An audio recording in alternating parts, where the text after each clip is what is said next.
Hello, my name is Bethany Smith. I'm 40 years old. Today is May 9th, 2008. We're in Sacramento, California, and I have had the pleasure of getting to know and working with Karla. Hi, my name is Karla Edwards-McCain. I'm 28.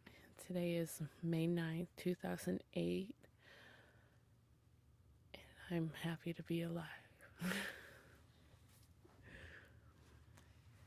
So, Karla, I wanted to start by asking you some basics. Okay. Where and when you were born, maybe? I was born in Oakland, California, February 7th, 1980.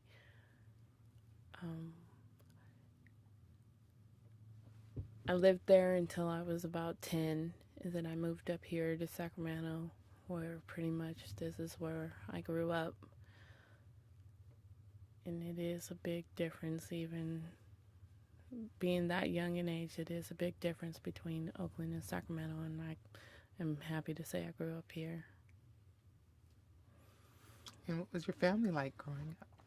My family, the household was nothing but women or girls, so it was a surprise every day, pretty much. I'm the oldest of three, so I got to experience everything first and to tell them what it's like, every life experience, what it's like. It's just, it's different, not having any males around. So I honestly don't know what it's like to be raised with males in my family. But it did have its exciting moments. And so you said you're the oldest of three. Yes. So you have two sisters. Yes. And what are they like, and what's your relationship like with them? We're close. Not close like sisters should be, but more close like friends. We're more friends than sisterly. When we fight, that's when you know we're sisters. But overall, I see us as friends. Our birthdays are a month of our ages. I'm 2 years apart from my first sister and 7 from my youngest sister. But our birthdays are very unique. They're January, February, March. I like to share that with people because not too many people can say they have their siblings are that close in birthdays. They may have the same month, but never back to back like that. So I think that's kind of unique of us. Yeah. I'm an Aquarius. My baby sister is an Aquarius / Capricorn, so it's hard to tell what her mood is. Then my other sister is a Pisces, so kind of weird right there. But it's very fun. Very fun. Any significant events that you can remember from childhood? Not really. I've always been the type to watch them, so I didn't. When it came to my own personal growth, it was, I wouldn't say stunning. It was just stopped because when we moved, I was into dancing and things like that, and when I came up here, I stopped and took the back seat to them. But I did that on my own because I wanted to watch them. My baby sister was very much into sports. So I guess you would say she's the male dominant one of the family when it comes to sports. Every single sport, swimming, basketball, horseback riding, track, golf, everything. Then my other sister was into not cheerleading, but like color guard and gymnastics. So it was cool watching them. As far as significant events, though, none that I can really remember. It's just like a normal childhood, growing up, lots of fights though, but that's what families do. Sounds like you had a lot of responsibility as a child. Yeah, but I liked it. I liked it just because I'm the oldest. That's what I wanted to do. Has there ever been a shift in your relationship with your sisters? From you being the one sort of taking care of things? Um, well, it's I didn't feel like it was all on me to be the responsible one, but um, there were times where I had to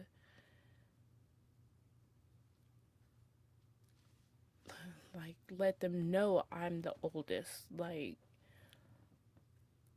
when you're the oldest, I think there's a certain kind of responsibility as far as doing things, as far as feeling things. It is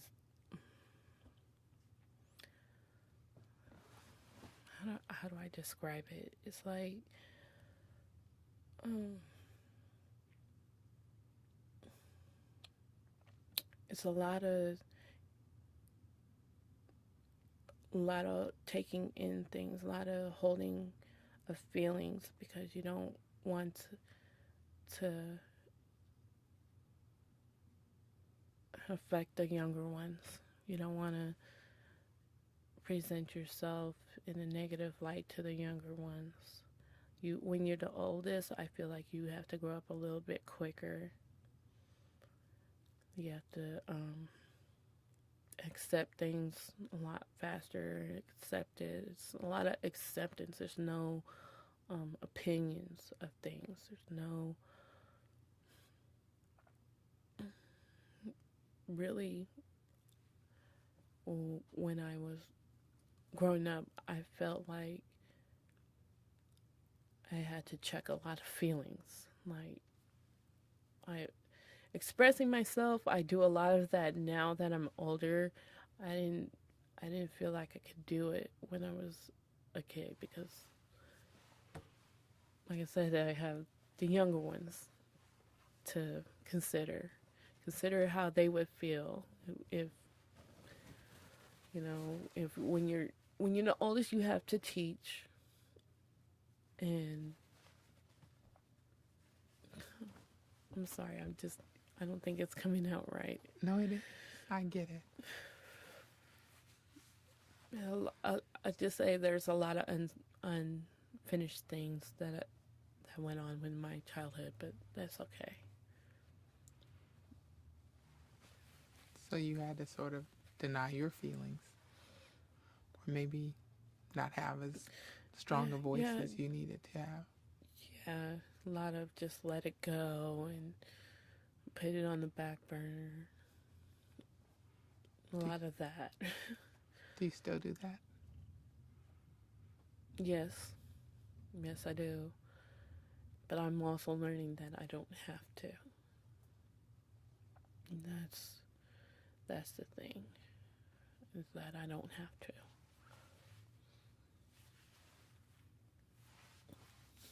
How was it for your family with you being such a strong older sister and part of the family when you started dealing with your mental illness? I didn't get to deal with my mental illness, I feel, till it was too late. A lot of my actions of holding feelings in, I think, contributed to it because I didn't want to hurt anybody. So I feel like I'm still learning about it now. Is when I was younger, I didn't think there was a problem or anything, but now I know there was. When you think back, what kind of things do you remember that maybe now you think back and say, oh, that was part of the mental illness then? A lot of flying off the handle with my anger, a lot of seclusion, just being to myself, not wanting to be out and doing activities with the family or even for myself, like being a part of dancing, which is something I used to love to do, writing. Thing why I used to want to write when I was younger, and that never really died, but it did fade for a while. It did. So a lot of putting things on the back burner because I was just hoping everybody else was happy. Yeah. So, what has it been like with you being in your family or being a black woman, even, and dealing with mental illness? I feel that first, I feel like black people or the African American community, we tend to dismiss what is really going on with us. We tend to say, "Oh, that's just so and so acting that way. Nothing's really wrong with them." Really dismissing our problems. We don't address them. When we do, it's in an explosion of anger.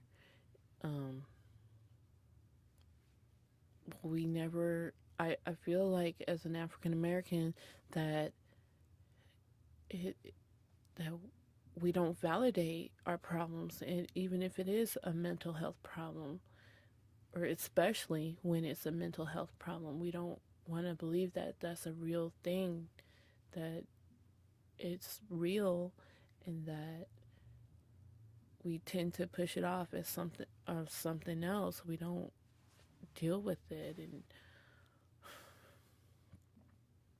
in my house, we all wanted to ignore the problem, ignore it, it'll go away, and that's not true. It happens, and if you ignore it, it can only get worse and cause greater damage. In my family, when if my mental illness finally started to be addressed, at first everybody thought I was faking, that it wasn't real, that that's just Karla acting like that way, and she's acting. And then, because my mental illness started in Texas, and it was addressed, in Texas. And then when I came back out to California, that's when they started accepting it and started saying, yes, this is for real. This is a real issue. It's not fake. It's not just on a whim or anything like that. But then with also accepting it arose concerns because now there's a new generation in my family. There's there's younger kids, and that's a whole nother issue of its own. So, when you say that it was addressed, when it was finally addressed, what happened to make it be addressed? Did it come a point where you just... What happened was I had a relapse, and thankfully my mother was there, who, in all honesty, I didn't want her to see it happen, but if I were to choose, that's who I wanted to know. Because it wasn't that I didn't think she didn't believe me, it's just that the way things are said, it just felt like she didn't. And when she finally understood it, I felt like when she saw what was going on, she finally understood that it's not controllable, that it's not just something you randomly pick out of a hat, that you just, oh, today I feel like picking up knives, and I feel like throwing things. I finally felt like she once again understood me, because I felt like for a long period of time she didn't. And when would that have been the time that you were diagnosed and you finally understood what it was that you were dealing with? Well, this was after I was diagnosed. Um, she was living out here when I was in Texas. I was married, and my husband at the time didn't understand it. I felt like he just threw me into a mental hospital and said forget it and didn't want to deal with it. So it took some tries going back and forth several times in Texas. But when I felt like there was no hope in there was no hope in having help from him, that's when I gave up on my marriage, because I felt like my mental illness was greater than my marriage. It was a bigger situation than my marriage. And if my husband, I felt like my husband put my mental illness on the back burner, but I wasn't going to do that to myself. So, and again, I sacrificed my marriage, but that was okay, because I honestly felt like he did too.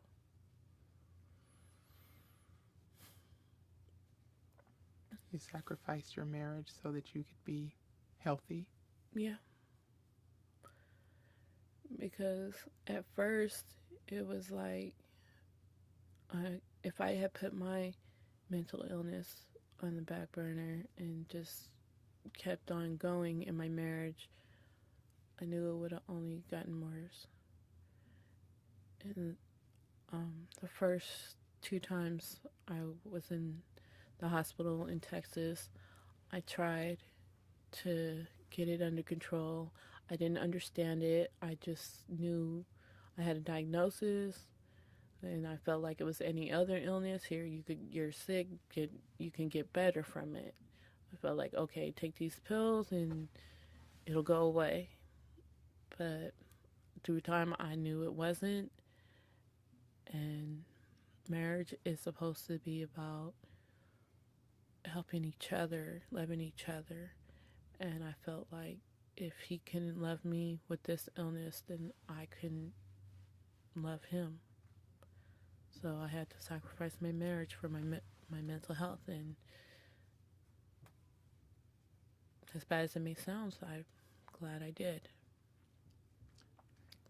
Do you feel like your husband or your family or even the African American community would treat the situations that happen with you differently if it were, say, cancer?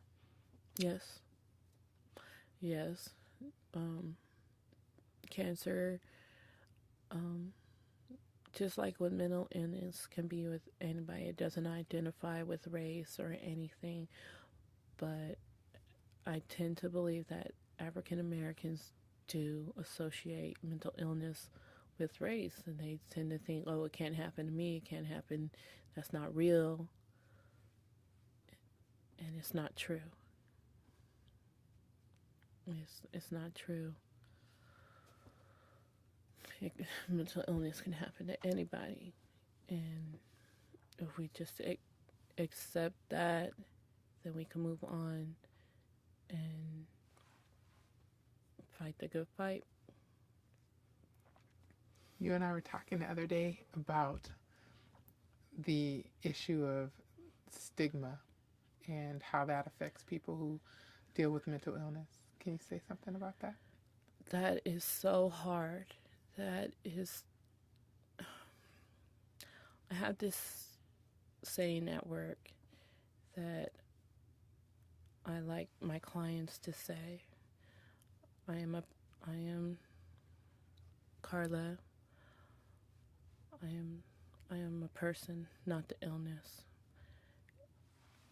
I think when people talk about their illness and what they've been diagnosed with, people tend to make the illness the person and start saying they are bipolar, they are this or they are that, when it's not true. You have the illness. You are not the illness, and people tend to make the illness the person, and they associate the two as this one and the same, and it's not.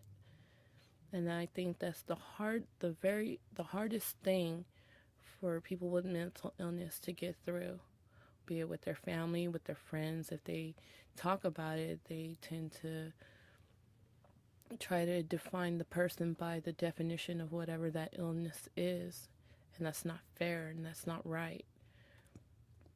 Because I'm still living, I still work, I still get sad over things, but I don't think it's fair to say, oh, because I'm sad, that's just being bipolar. And it's not the same thing. Too many people associate the illness as being the person, not as just an illness that the person has.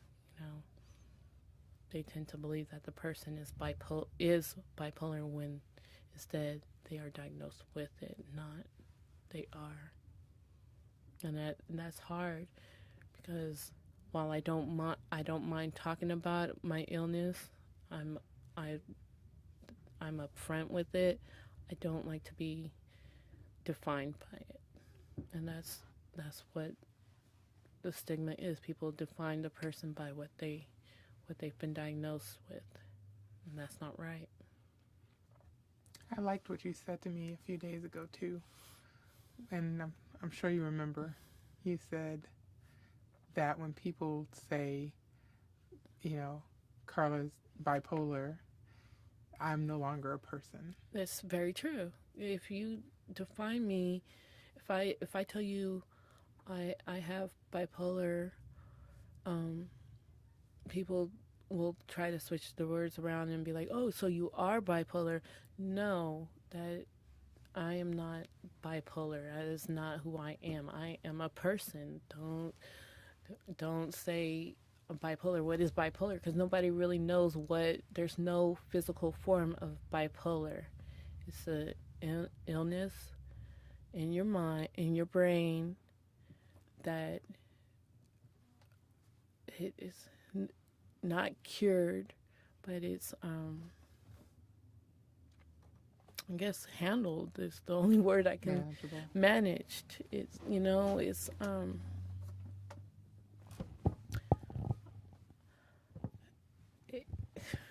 I always become speechless when somebody tries to define me. I want to define myself to you.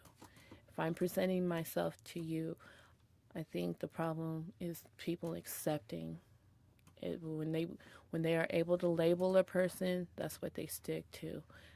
It's that's why I try to choose my words when people ask me, well, who are you? What are you about? And I tell you, I think that should be enough. But when you start to label me like, oh, bipolar, and then you look up the definition of bipolar, well, that's when I've just become a piece of paper. I'm a physical form right in front of you, telling you who I am. And I am Karla. I am a person, not the illness. That's just my favorite thing to say. So in your journey and dealing with your mental illness, do you feel like you've been discriminated against because of it?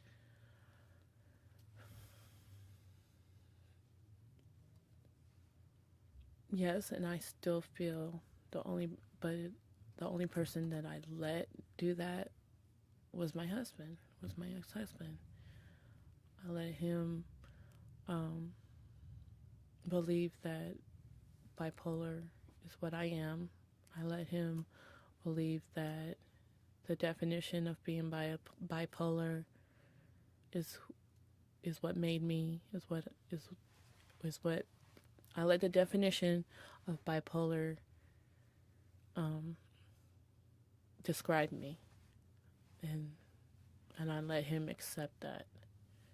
I didn't put my foot down and decide or tell him this that I wasn't bipolar. Because if someone says, "Oh, you're bipolar," that tends, and I say I'm not, then they say, "Oh, well, you don't have." Then they're like, "Oh, you don't have an illness." Well, you do have an illness. It's just about choosing how you say it. Does that answer the Yeah, question? yeah. How's it been for you now that you're helping other people that may not be as far along in their recovery as you are? How's that been for you? It is very soothing to my own recovery. It took me a long time to finally grasp what I'm about, who I am, and incorporate the illness into my life. And so now, with helping people, even though I may be a few steps ahead of them, I don't mind sliding back to bring them along. I don't mind at all, just because I know the struggle that they're going through.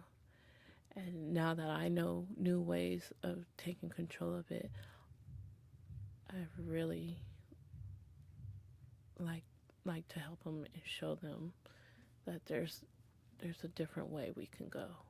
We can go our own separate way. We can take a hold of it. We can do it. It's within our grasp to get better. So I love helping people with this, because it's something I never thought I would have, but now that I have it, it's just another bump in the road, and I go, okay, I can either stop and just let it consume me, or I can keep going. And I just hope that when I do take step back in my life to help people, that they're ready to get on board like me. So helping other people is It's very conducive for me.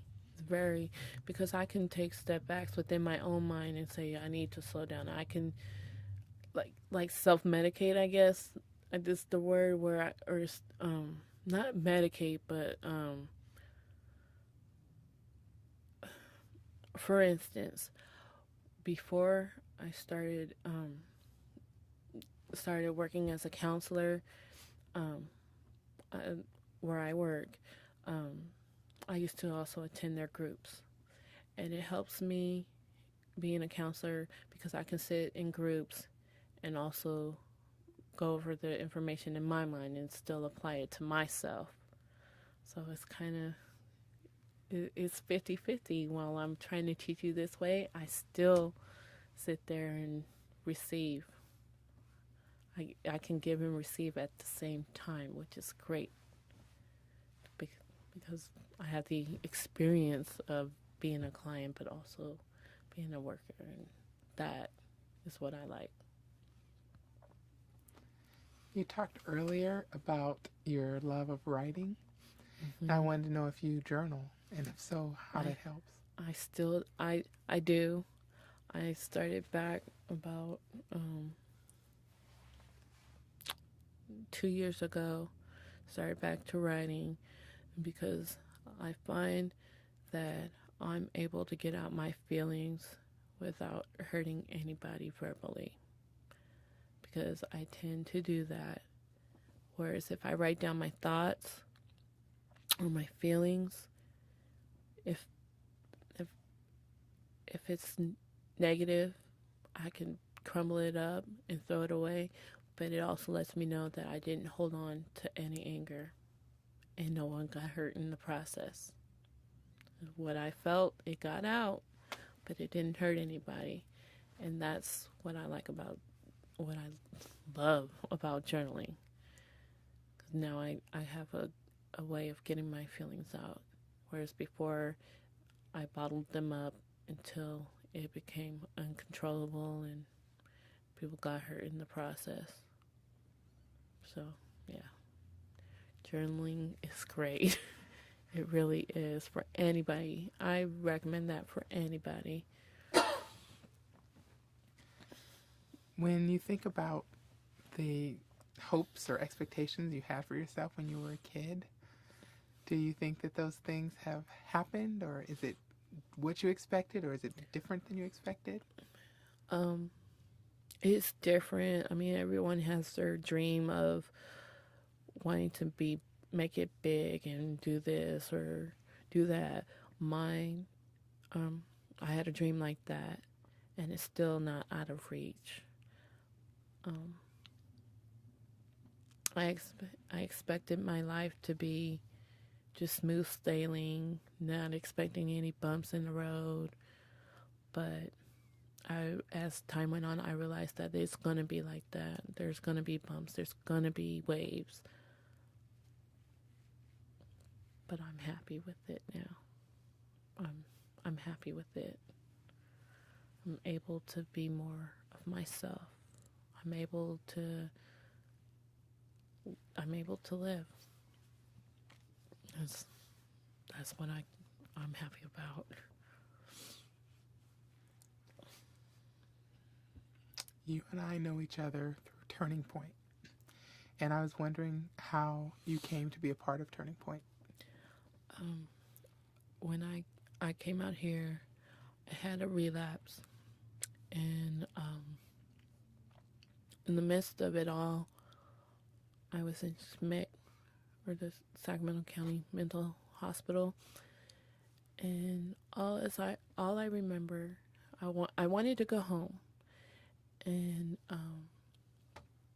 I remember just seeing this lady with this big smile, saying, "You can come with me," and I said, "Okay," and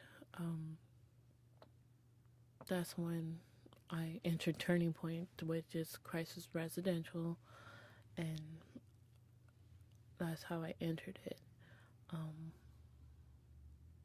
What the program was about, I didn't know, but the name speaks for itself. So I can say it was exactly that, the turning point in my life. It was a moment where I thought I couldn't be saved, and I was. And the name describes itself. The very moment where my life changed. From not knowing the next step to having direction.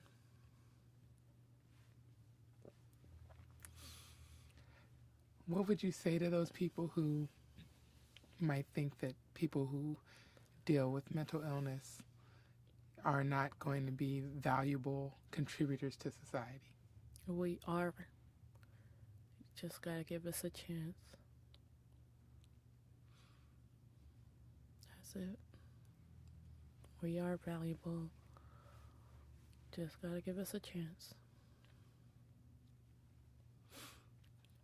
Mistakes will be made, but that's with anybody.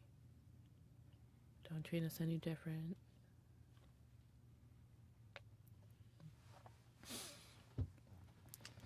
I was hoping that you could tell me about maybe a very happy moment in your life, something that you recall.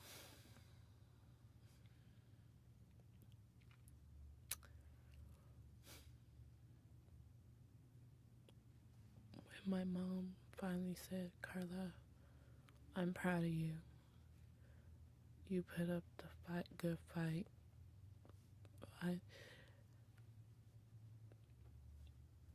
That was when my mom accepted me. I felt like she accepted everything about me. Those were the words of my mother. I'm proud of you. And that just happened maybe 2 weeks ago.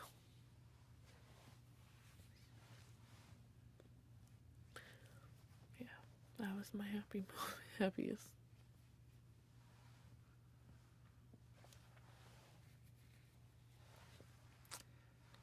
Mother relationships are very important, I think.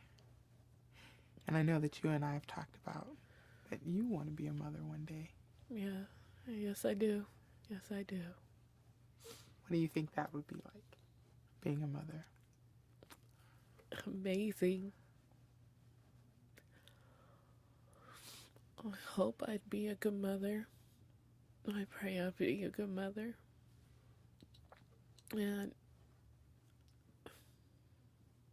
I just hope that the one thing that I could teach my child is to love him or herself.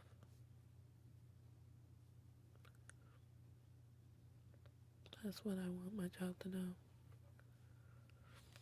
That's what I want for my child, is to know that I love him, God loves him, and he has to love himself. And that's all that matters.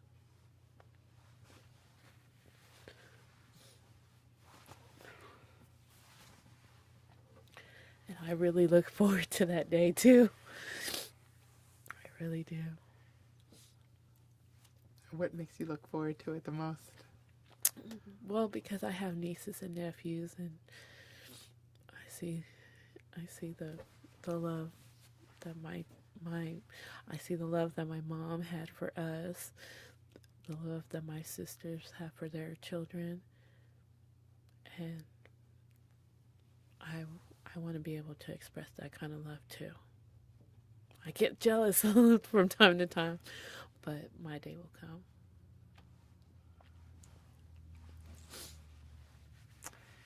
In your life, who do you feel has been the kindest person to you? You, my bosses, my mom.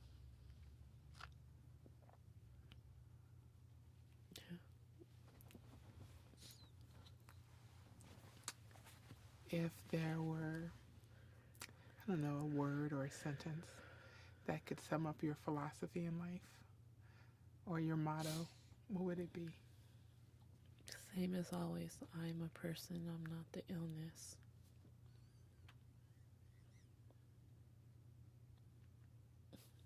But really, I just want it to be, I'm a person. It'll get that way one day. It'll be like that. But for now, it's just, I'm a person. I'm not the illness.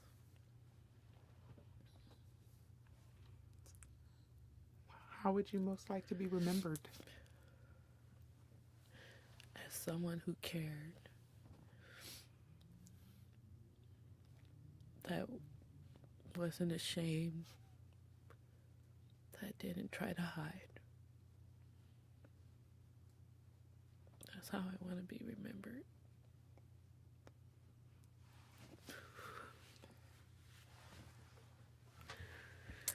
Is there anything that I didn't ask that you want to make sure is recorded?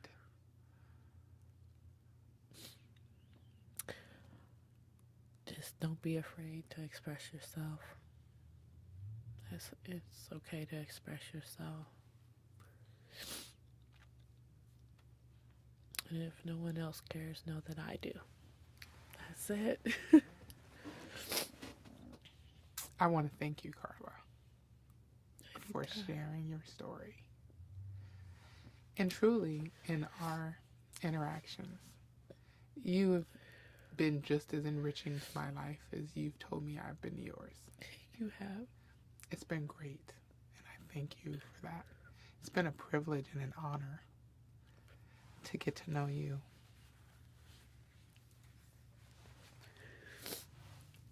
Thank you. Thank you.